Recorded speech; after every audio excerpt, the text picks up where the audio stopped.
Marcos 9:40. Nós estamos dentro do nosso tema.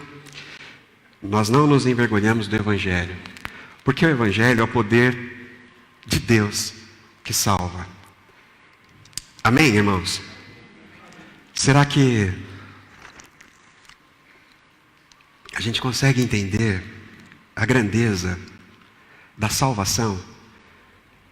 A grandeza que está contida dentro dessa boa notícia que é o Evangelho, que é a notícia de salvação, né? Lembra lá de Apocalipse, o anjo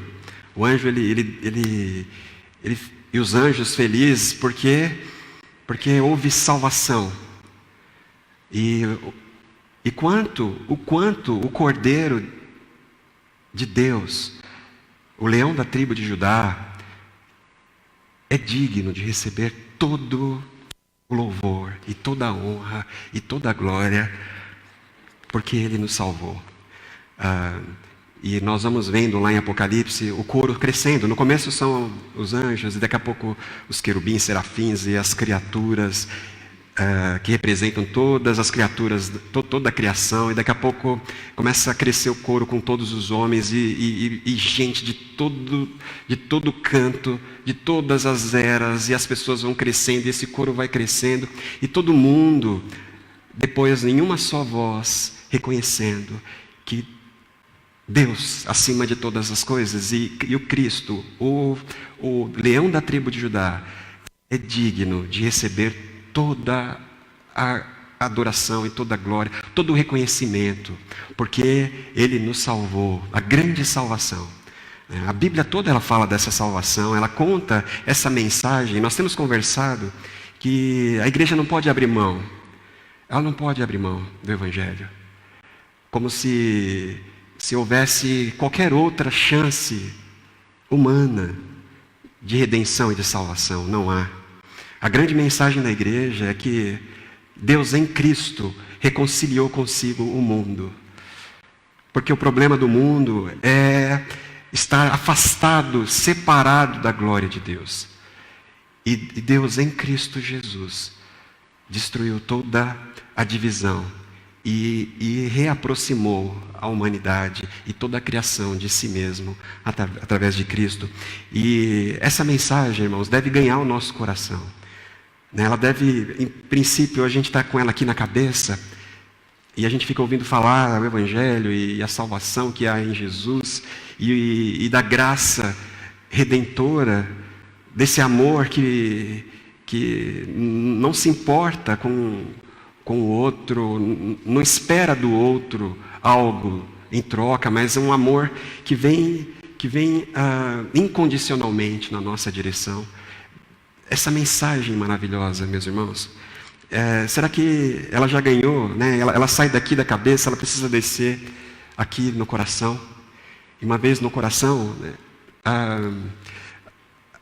a gente vai ganhando mais dimensão, né? Nós somos seres criados à imagem de Deus. Nós somos tão profundamente complexos, né? E quando esse conhecimento a respeito dessa salvação, ela desce daqui, ela ganha espaço no nosso coração. E aí a gente começa a entender melhor o que é esse amor, quanto amor que Deus tem por nós. A razão desse amor foi demonstrada na cruz. A razão, né? Deus me amou tanto e Ele veio me salvar. E ela não para, né? A mensagem do Evangelho não para no coração. Daqui a pouco ela precisa ganhar os nossos pés. Eu ouvi isso ontem numa conversa. Eu achei muito, muito legal. E tinha um irmão, a gente estava conversando sobre o Evangelho, aí ele fala que depois do coração ele vai para o pé. Porque aí nós vamos pisar nesse mundo. Amém, irmãos? O calçado da proclamação do Evangelho, isso é muito bonito. E essa verdade ela vai ganhando espaço em nós. E nós vamos nos libertando de toda e qualquer opressão e toda e qualquer maldição proveniente do pecado e do quanto o pecado nos prejudica e quanto ele nos destrói.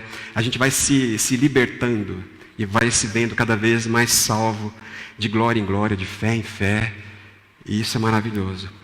E nós temos conversado sobre a grandeza do Evangelho, e que a gente deve ficar nele, em torno dele, porque ele é tudo o que nós precisamos.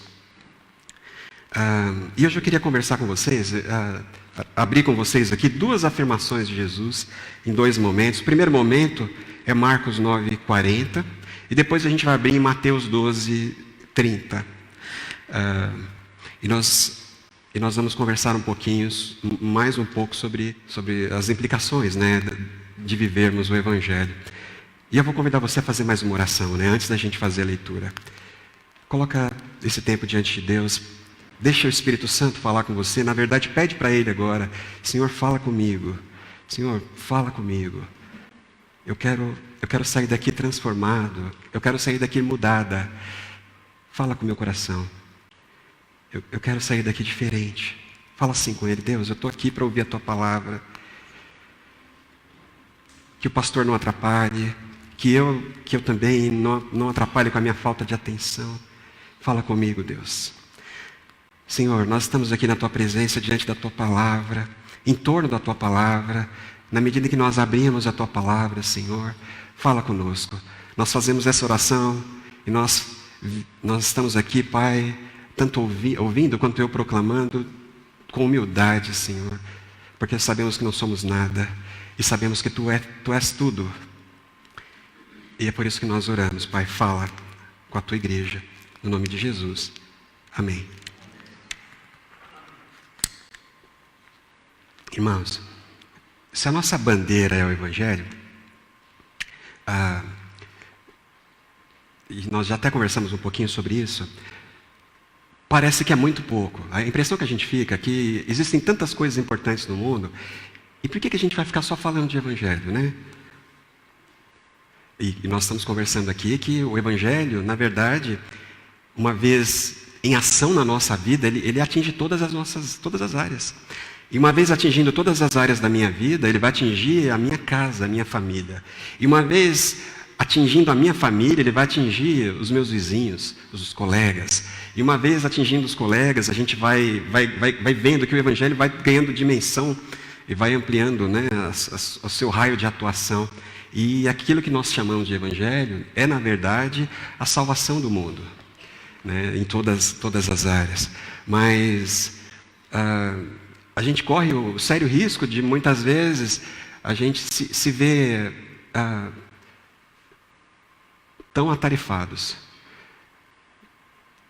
Às vezes, atividades da igreja, às vezes são nossas atividades, as nossas agendas, as nossas preocupações. E a gente acaba perdendo, abrindo mão, e entrando aí no ritmo e no trabalho desse mundo. E nós somos chamados aqui, e esse é o meu papel, esse é o papel da igreja, é por isso que nós estamos aqui, para chamar a sua atenção para isso. A respeito de quem é Jesus e o que Ele veio fazer. Não importa tanto quem sou eu e o que eu faço. Não importa tanto quem é a igreja e o que ela faz aqui, enquanto pessoas humanas, enquanto comunidade humana. Não importa tanto. Importa de verdade é quem é Jesus e o que Ele veio fazer.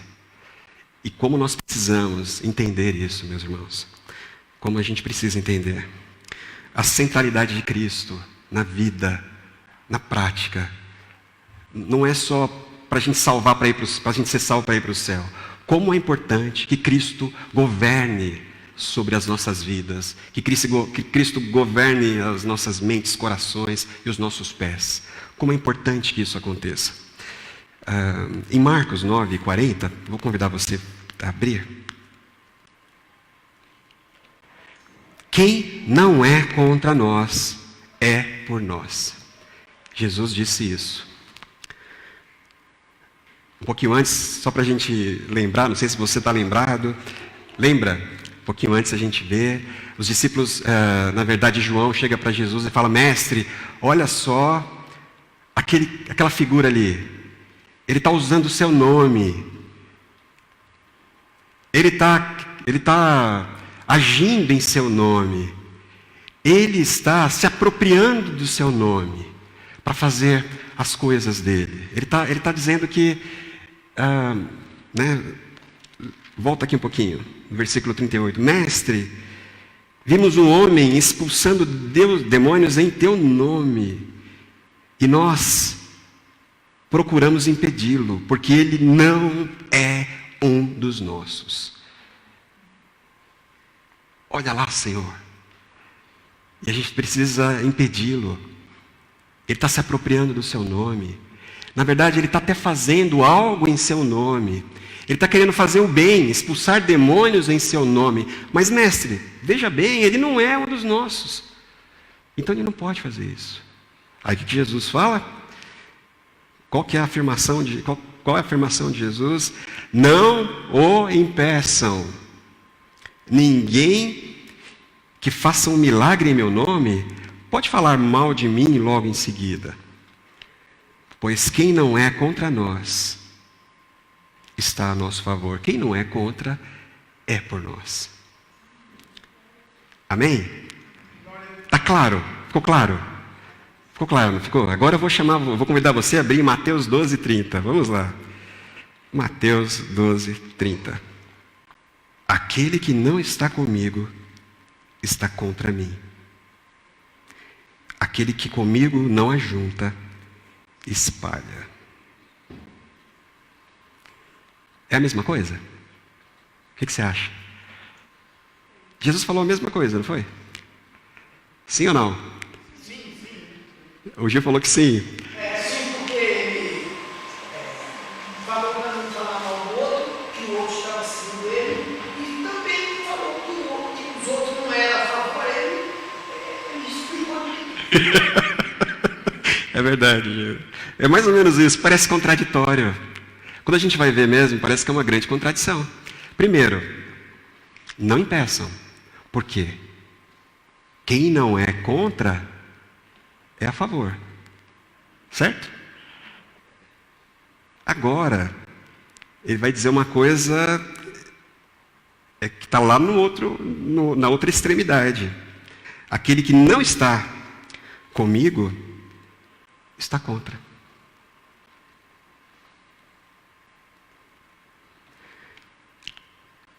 O que aconteceu aqui em Mateus? Por que Jesus ele disse isso? Se a gente olhar, observar aqui direitinho, né, o que aconteceu antes, Jesus estava tendo aqui um problema, né? Jesus encontrando dificuldades com as pessoas boas da sociedade judaica. Jesus estava tendo um problema com as pessoas que estão do lado do bem, né? Que representavam o bem. E Jesus, então, através daquilo que ele dizia, que ele fazia, ele se apresentava, ou ele era entendido como uma grande ameaça, né, por essas pessoas. Então, uma cura era problema, tudo que Jesus falava e fazia era encarado como ameaça. Jesus era uma ameaça para as pessoas. Para essas pessoas. E aí eles começaram a dizer que Jesus estava curando e fazendo as coisas que ele fazia porque ele tinha poder do diabo. Ele fazia em nome do diabo, em nome de Beelzebu e por Beelzebu. E é por isso que ele fazia as coisas que ele fazia. Então Jesus, ele olha para essa situação e ele faz essas declarações. No versículo 25, então Jesus, conhecendo os seus pensamentos, disse-lhes: todo reino dividido contra si mesmo será arruinado. Toda cidade ou casa dividida contra si mesma não subsistirá. Se Satanás expulsa Satanás, então está dividido contra si mesmo.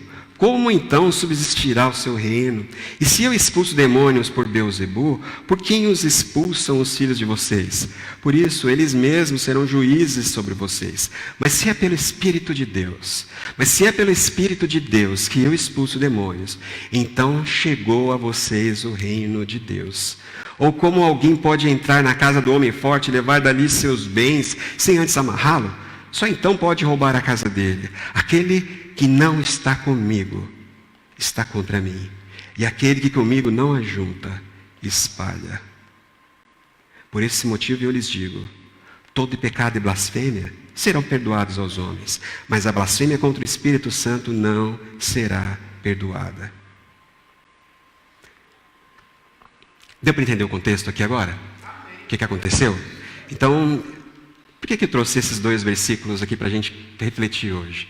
Porque hoje nós vivemos um tempo em que setores, né, como acontecia aqui, setores da sociedade, né, eles reivindicam representarem o bem e o mal, né? Existia toda aquela situação, parece que a sociedade ela entende o que é bom e o que é ruim. E a gente vai defender o bem e nós vamos então nos opor ao mal. Ou a gente vai, e aí que está, a gente vai defender os bons e a gente vai punir os maus. E hoje, né, a igreja que crê no Evangelho, que está segura no Evangelho, ela precisa, a partir do Evangelho, a partir daquilo que Deus tem feito nela, ao que a gente percebe, ela precisa escolher entre os bons e os maus, entre as pessoas boas e as ruins, entre o bem e o mal primeiro, né, e entre os bons e os maus. Ela precisa fazer essa escolha. E eu queria dizer para vocês que isso não é novo. A gente não é só conosco hoje aqui. O próprio Jesus e a igreja e os discípulos tiveram que enfrentar esse mesmo dilema, essa mesma situação. E essas 2 declarações de Jesus, elas nos ajudam. E elas são a luz para o nosso caminho. Elas são luz e lâmpada para os nossos pés, para que a gente viva o momento em que nós estamos vivendo. Então, em primeiro lugar, na primeira situação, né? Aqueles que não são contra estão conosco. Mas eles estão usando o nosso nome, né? A gente vive hoje uma situação no país onde os 2 lados se dizem portadores do Evangelho. Os cristãos verdadeiros precisam estar aqui. Ah, não, os cristãos verdadeiros precisam estar aqui. O bem está aqui, desse lado. Não, o bem está aqui, desse lado. E a gente vive no meio dessa situação, e na hora que a gente decide por aqui ou por ali, a gente pode se ver numa grande cilada, né? E a gente precisa entender. Na primeira situação, Jesus então orienta os discípulos. Não tem problema. Ah, mas ele está usando o seu nome. Ele está dizendo aqui que ele está querendo até curar em teu nome. E não pode, porque ele não é um dos nossos. Ele não pode fazer isso. Ele não tem autoridade para fazer isso. Ele não tem sequer autorização para fazer isso. Não pode. Aí Jesus então diz para eles, olha, quem não está contra, está a favor. Está comigo, está a favor. Ou seja, parece, e na medida em que eles se apropriam do nome de Jesus para fazer o bem, se apropriam do nome de Jesus para fazer o bem, parece que o nome de Jesus é muito maior do que a própria comunidade de Jesus. Isso tem a ver com o Evangelho. Quando a sociedade, de repente, ela se apropria do nome de Jesus para dizer que o bem precisa ser feito, isso não é ruim. Né? Mas ele não pode, ele é do mal, ele não pode usar o nome de Jesus. E Jesus vem dizer, não é assim que você vai, não é assim que a gente vai proceder. Porque o meu nome é muito mais abrangente. Porque todas aquelas pessoas que não são contra o meu nome, elas estão a meu favor. Por isso, não os impeçam. Deixe que eles usem o meu nome. Porque o meu nome liberta mesmo, o meu nome cura. É isso que diz o Evangelho. Deixe que o meu nome seja usado para curar as pessoas, para falar às pessoas, para libertar as pessoas. Não importa quem esteja usando. A gente não tem controle. Nós não precisamos controlar. A igreja ela não ela não tem um monopólio do nome de Jesus. Os discípulos, né? Os discípulos de Jesus não têm um monopólio. E essa é a mensagem que Jesus dá para eles. No entanto, no outro momento, existe aqui uma outra situação, onde o problema é exatamente o Evangelho e o nome de Jesus. E o que o Evangelho e o nome de Jesus representam. Porque o Evangelho e o nome de Jesus representam, e eles representam medo e algo muito ruim. E ele falou, olha, é o reino de Deus que está chegando. E quando Jesus fala, olha, se é pelo Espírito de Deus que eu faço as coisas que eu faço, então pensa, vai ver que o reino de Deus chegou. Ou seja, toda a autoridade do céu me foi dada. Eu sou o Rei dos Reis, o Senhor dos Senhores, por isso todos precisam obedecer às coisas que eu estou falando. Por isso que tudo e todos me obedecem, até os demônios me obedecem, porque eu sou o Rei. Mas de repente, é exatamente isso. O próprio Cristo e o nome de Cristo são um grande problema. É uma grande ameaça à autonomia humana. É uma grande ameaça à felicidade humana. E aí, é nesse momento que Jesus diz, espera aí, então, aquele que não está comigo, está contra mim. Aquele que não está comigo, é contra. O nome de Cristo, né, e aí que está, o nome de Cristo, ele não precisa de ajuda, o Evangelho não precisa de ajuda, essa é a questão. O nome de Cristo, ele sozinho, né? A gente precisa proteger. Não precisa. O nome de Cristo, ele se garante. O Evangelho é o poder de Deus que salva todas as pessoas, em todos os lugares, em todos os tempos. Independente de qual seja a circunstância que nós nos encontramos, que essas pessoas se encontram. O Evangelho, então, ele tem essa autonomia e essa abrangência. No entanto, é exclusivo. Ele exige exclusividade. Porque quem não está em nome de Cristo, está contra Ele. Existem duas classes de pessoas no mundo. Aqueles que estão em nome de Jesus e aquelas que estão anti-Cristo, estão contra Jesus. E aí não tem o que fazer. O nome de Jesus abrange, e ele conforme Marcos, ele ganha o mundo inteiro, de todas as pessoas que entendem o poder que há no nome de Jesus, e a abrangência que há no nome de Jesus. No entanto, o nome de Jesus exige exclusividade. É o Rei que chegou, é o Rei que ordena. E nós precisamos hoje, irmãos, a gente tem hoje o grande desafio de viver, de sermos discípulos de Jesus. Como é que a gente vai identificar quem é que pode usar o nome de Jesus? De que lado a igreja, ou nós, né? A gente falou que a igreja não fica do lado de ninguém, mas e nós? Como é que a gente se posiciona? Como é que a gente identifica quem são as boas pessoas e quem são as más pessoas do mundo? Aqui a gente vê duas situações. De um lado a gente vê alguém que não tinha dignidade, não era digno de usar. E Jesus falou, não deixe ele usar, não impeça. Do outro lado a gente vê a figura de pessoas que eram tidas como as pessoas boas, as justas da sociedade, os religiosos judeus, e eles estavam tremendamente enganados, profundamente enganados, porque eles estavam sendo contra o nome de Cristo. Eles estavam dizendo, porque se sentindo ameaçados com a autoridade de Jesus, para onde Jesus está nos levando, o que Ele quer fazer, tudo isso era um problema. E aí eles começaram a enxergar o diabo em Cristo. Tudo que Jesus fazia era pelo diabo. E Jesus falou, olha, não tem volta. Vocês estão caminhando para onde o meu nome não pode alcançar vocês. Vocês estão caminhando para um lado de onde o meu nome não vai poder salvá-los. Onde o Evangelho não tem efetividade nenhuma, de onde o Evangelho não pode fazer nada. Vocês estão se posicionando do lado de lá,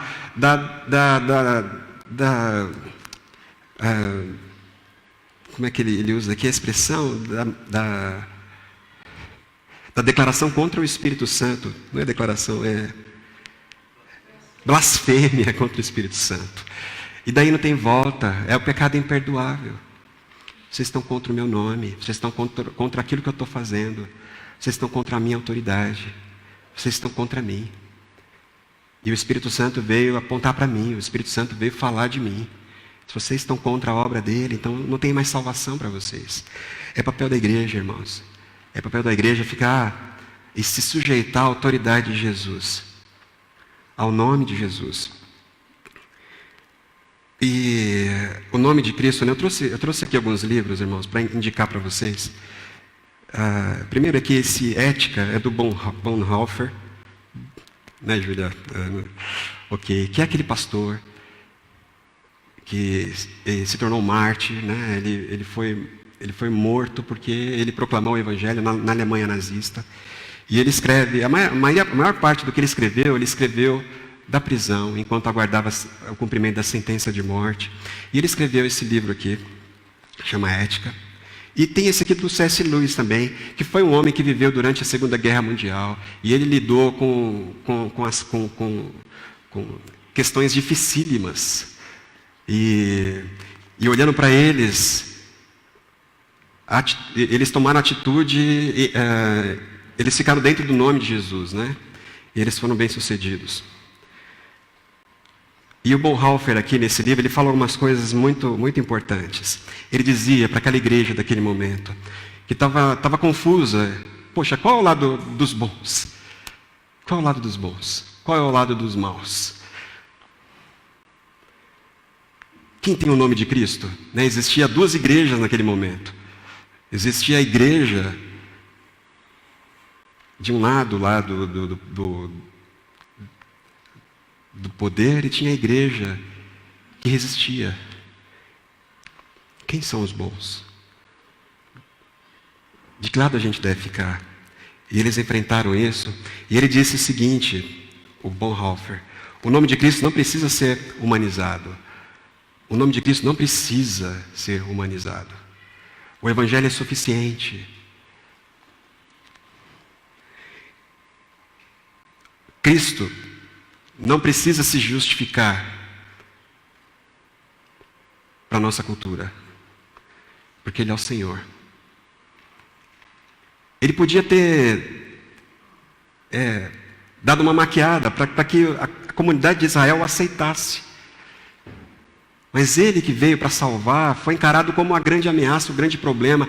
Ele que veio para salvar foi encarado como o próprio diabo, como o próprio agente do mal, né? Ou o portador, enfim, autoridade maligna. Não é a nossa tarefa fazer com que o nome de Cristo seja aceitável. A gente não deve se preocupar com isso, porque o nome de Cristo ele é abrangente. Ele é abrangente e ele ganha, e não tem limites para ele no mundo. Ele não está dentro da igreja, ele varre o mundo. A tarefa da igreja é se sujeitar ao nome de Jesus. Por quê? Porque quem é contra o nome de Jesus está fora.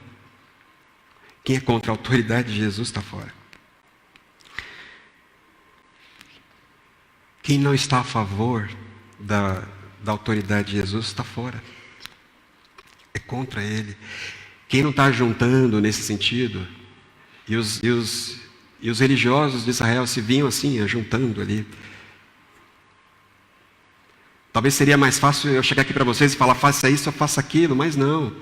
Gente, é o grande desafio, é a gente fazer conforme esses cristãos fizeram, né? Tanto aqui, os discípulos na época de Jesus, quanto esses 2 irmãos aqui, cada um na Alemanha, outro na Inglaterra, eles fizeram, e eles honraram o nome de Jesus, e até hoje a gente está falando deles. Hoje a gente tem o grande desafio de fazer isso.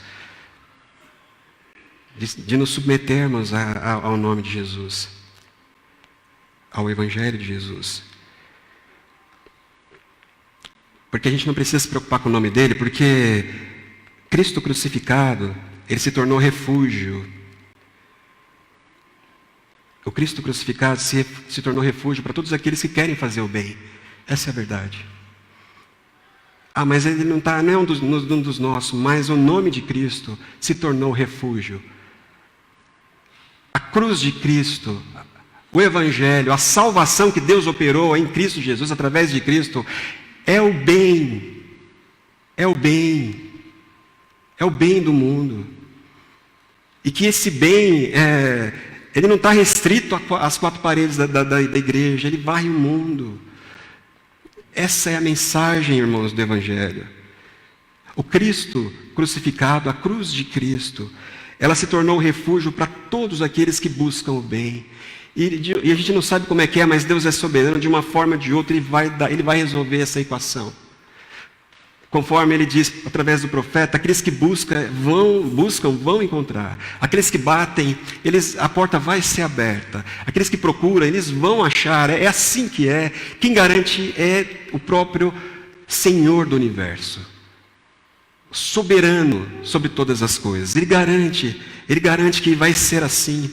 As coisas vão ser conforme a vontade e o plano dele. Por quê? Porque o Evangelho já está agindo nas nossas vidas.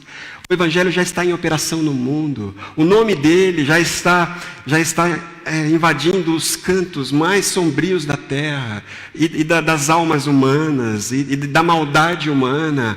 Então, o Evangelho já está trabalhando. É o que nós vimos lá no texto do profeta Isaías na semana passada. Sabe, esses ideais, esses conceitos de liberdade, humanidade, o próprio direito, a gente fala tanto de direito e a dignidade humana, tudo isso vai encontrar refúgio, precisa encontrar refúgio na cruz de Cristo, porque senão vai ser perdido, é trabalho perdido.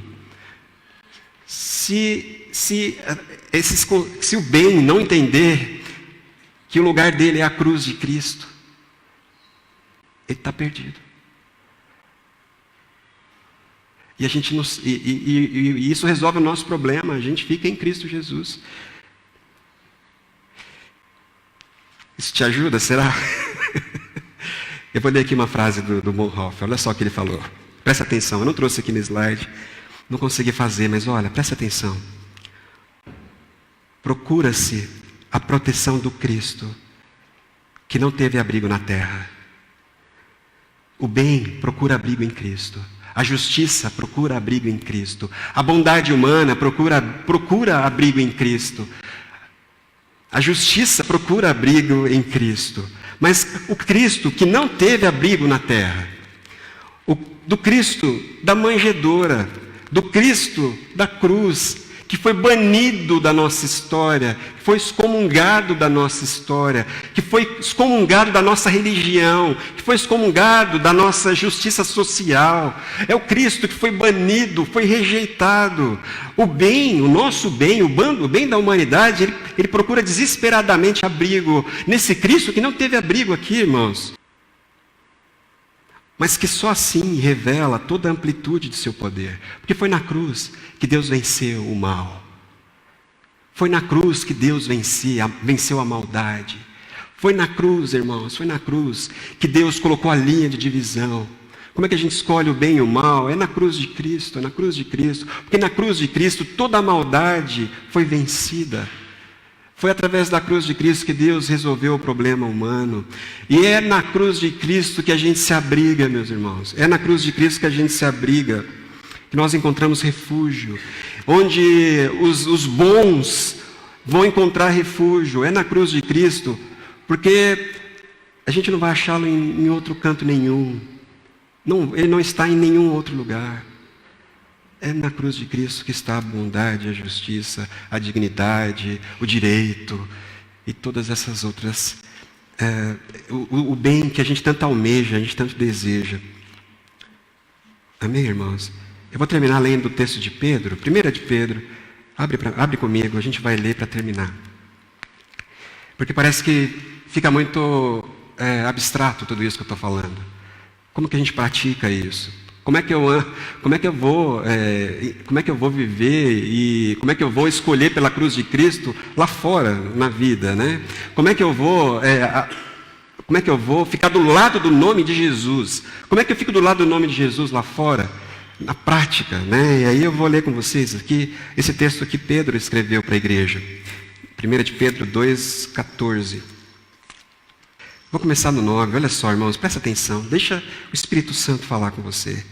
Vocês, porém, são geração eleita. Vocês são sacerdócio real, nação santa, povo escolhido de Deus para anunciar as grandezas daquele que os chamou das trevas para a sua maravilhosa luz. Antes vocês nem sequer eram povo, mas agora vocês são o povo de Deus.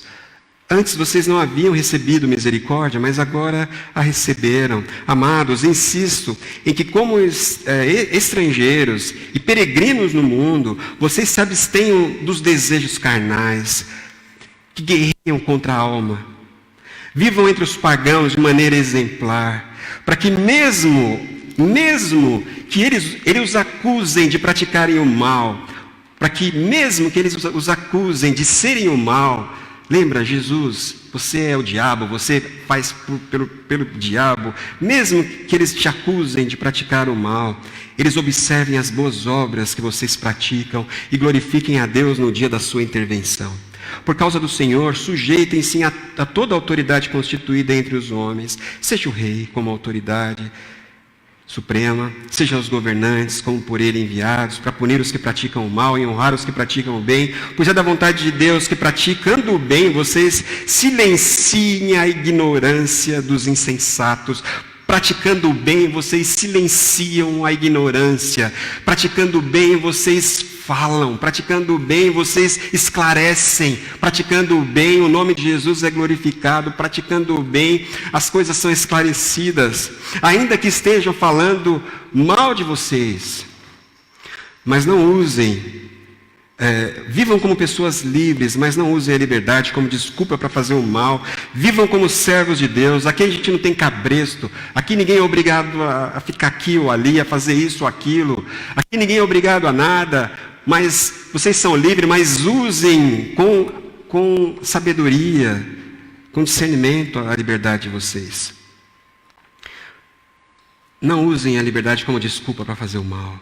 Vivam como servos de Deus, escravos de Deus, fazendo a vontade de Deus. Tratem a todos com o devido respeito. Tratem a todos com o devido respeito. Amem os irmãos, temam a Deus e honrem o rei. Tratem todos com o devido respeito. Respeitem a todas as pessoas com quem você tiver contato, respeite, porque você é cidadão do céu, porque você é raça eleita, porque você é sacerdócio real, porque você está num nível diferente, você é de um outro nível. Corre em você outro sangue, sim, você é um outro tipo de pessoa, você é cidadão de uma outra nação, sim, é isso, de um outro reino. É por isso. Aí, anda um pouquinho para o capítulo 3. No versículo 8, quanto ao mais, tenhamos todo o mesmo modo de pensar, sejamos compassivos, amem-se fraternalmente, sejam misericordiosos e humildes, não retribuam o mal com o mal, nem insulto com insulto, mas ao contrário, bendigam, pois para isso vocês foram chamados, para receberem bênção por herança. Vocês foram chamados para receber bênção por herança. Quem quiser amar a vida e ver dias felizes, guarde a sua língua do mal e os seus lábios da falsidade. Afaste-se do mal e faça o bem. Afaste-se do mal e faça o bem. Busque a paz com perseverança. Sem perseverança a gente não vai encontrar paz. Busque a paz com perseverança. Não desista de encontrá-la. Busquem com perseverança. Porque os olhos do Senhor estão sobre os justos e os seus ouvidos estão atentos à sua oração. Mas o rosto do Senhor volta-se contra os que praticam o mal. Quem há de maltratá-los se vocês forem zelosos na prática do bem? Quem há de maltratá-los se vocês forem zelosos na prática do bem?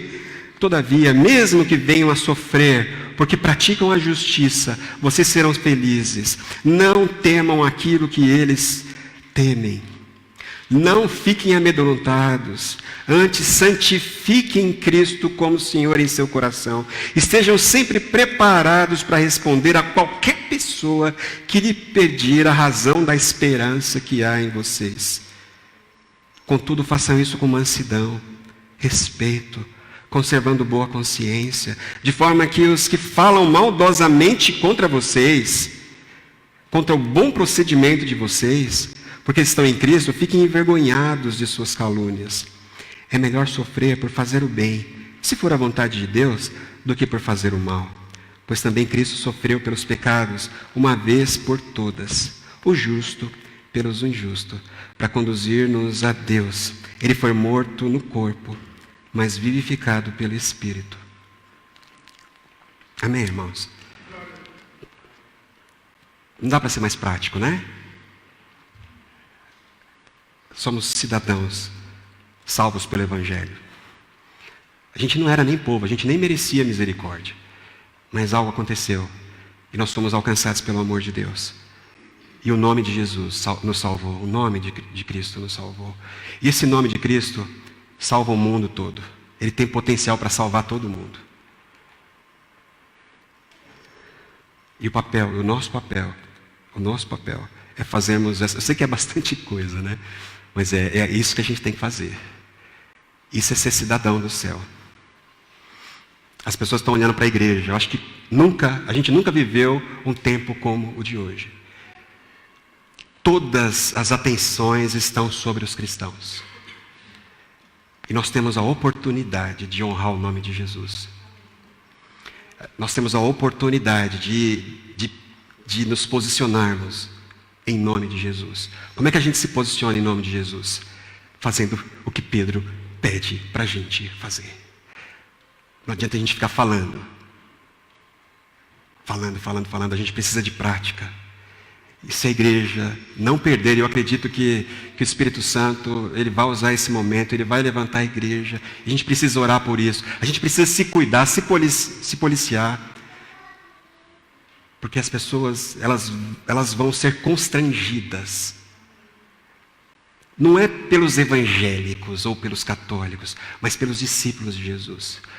Pelas pessoas salvas, pelos salvos, os salvos. Aquelas pessoas que não foram salvas por si mesmas, mas elas foram salvas pela graça e pela ação amorosa de Deus. E é isso. E as pessoas que estão com medo, elas têm medo do que representa o nome e a autoridade de Jesus. Essas pessoas, elas vão ser constrangidas e tocadas através da prática da igreja, a prática da justiça, do amor, da paciência, da busca incessante pela paz. É assim que o nome de Jesus vai ganhando mais bocas e mais bocas e mais bocas, porque eles vão ver, é através do nome de Jesus que as pessoas são salvas de verdade. E eu vou falar desse nome, e nesse sentido, a gente vai ganhando, o nome de Cristo vai ganhando abrangência. No entanto, todas as vezes que a gente resistir à autoridade de Jesus, como é que eu resisto à autoridade de Jesus? Quando eu não faço o que eu preciso fazer. Isso é resistir. Eu saio por aí brigando, eu saio por aí pecando à torta e adoidado e sem me preocupar. Amém, irmãos? Que o Senhor nos ajude, nos abençoe. Que não é por mim, é contra mim. Que não é contra nós, é por nós. Essa é a declaração de Jesus. No meio está a cruz de Cristo.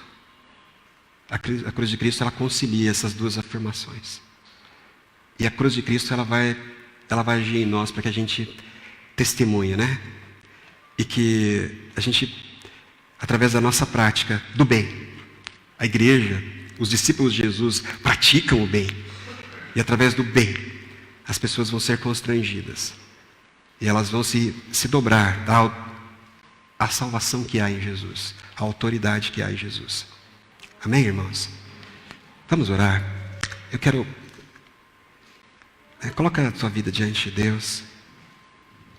Você que está se posicionando aí, eu sou do bem, eu estou do lado do bem, eu sou dos bons, né? Siga-me os bons, né? A gente costuma dizer. É momento de você buscar Deus agora em oração, né? Quebranta o seu coração. O Espírito Santo não faz isso, é você que tem que fazer. Quebranta o seu coração. As pessoas não podem falar mal da igreja com razão, por causa da nossa má atitude, da prática má, não pode. Porque falar mal, eles vão falar de qualquer jeito. Mas quando eles falam mal injustamente, o nome de Cristo é glorificado. O nome de Cristo faz justiça. A justiça, ela se refugia no nome de Cristo. Então, sujeite-se à autoridade de Jesus. Deixe o Espírito Santo mudar a sua vida, a sua prática, suas palavras, a sua raiva, né? Seu desejo de estar certo, tudo isso. E vamos deixar o Espírito Santo tocar o Brasil, né? E usar a igreja para isso. É através da igreja. É através da igreja. Ele vai usar os seus discípulos. Ele vai usar os discípulos. Porque os discípulos estão a partir do nome dele, sob o nome dele. Amém, irmãos?